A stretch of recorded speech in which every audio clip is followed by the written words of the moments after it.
Corruption in Spain describes the prevention and occurrence of corruption in Spain. In the early 21st century, there are many political corruption legal processes in the post-Franco young and independent judiciary, despite its senior judges being appointees of parliamentary committees. Transparency International rated Spain between 2001 and 2012.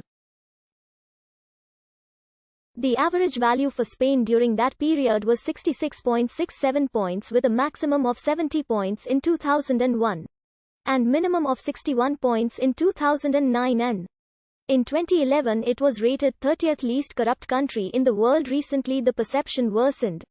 As of the Transparency International's 2017 Corruption Perception Index, the country ranks in the 42nd place out of 180 countries, which ranks Spain with a similar corruption index as Cyprus or the Czech Republic. According to Politico, 1378 officials were prosecuted for corruption between July 2015 and September 2016. Political corruption is a large concern in Spain. Political corruption is defined as the action or inaction of one or more real persons managing public resources for their own or a third party's benefit to the detriment of all the citizens they should serve and benefit. Transparency International Global Corruption Barometer 2013 shows that the surveyed households consider political parties, parliament and the judiciary the most corrupt institutions. In fact, the Spanish population considers corruption their second biggest problem, only eclipsed by unemployment. However, the occurrence of petty corruption is rare in Spain, according to the GCR report of 2015. Bribery is not widespread in business dealings in Spain, yet companies cite corruption as a business impediment. As suggested in Business Anti-Corruption Portal, anti-corruption strategies should be significantly strengthened at all levels of the government. One example could be to strengthen investigative and prosecution efforts and enforcing existing laws. Corruption in the tax administration is not an obstacle to business. Paying taxes has been made less costly by reducing the rates for corporate income, capital gain and environment taxes, and the time required to pay taxes is lower than the OECD countries' average. Spanish tax regulations represent a moderate challenge for foreign companies. Among Spain's police forces, corruption is not widespread and there are only small isolated cases involving police corruption.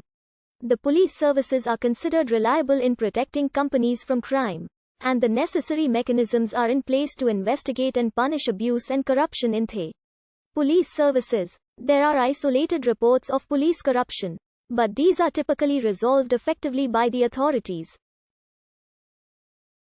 The period 1598 to 1617, in which Francisco Gómez de Sandoval, 1st Duke of Lerma, held the government on behalf of Philip III, was one of the most notoriously corrupt of Spanish regimes. It was infamous because of the self-enrichment activities of his crony bureaucrat, Pedro Franqueza, his secretary, Rodrigo Calderón, Count of Oliva, and the Duke of Lerma himself. The Queen Regent Maria Cristina of the Two Sicilies became famous for her involvement in shady deals that divided the people from the elite.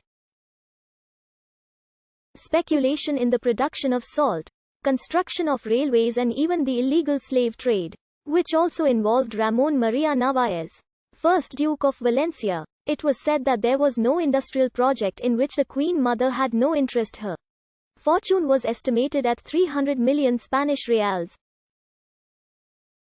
The nationalist military insurgents won the Spanish Civil War against the Democratic Republican government. Nazi Germany, Fascist Italy, Britain and the United States supported the rebel army and Francoist government in various ways and at various times, but never supported the Second Spanish Republic.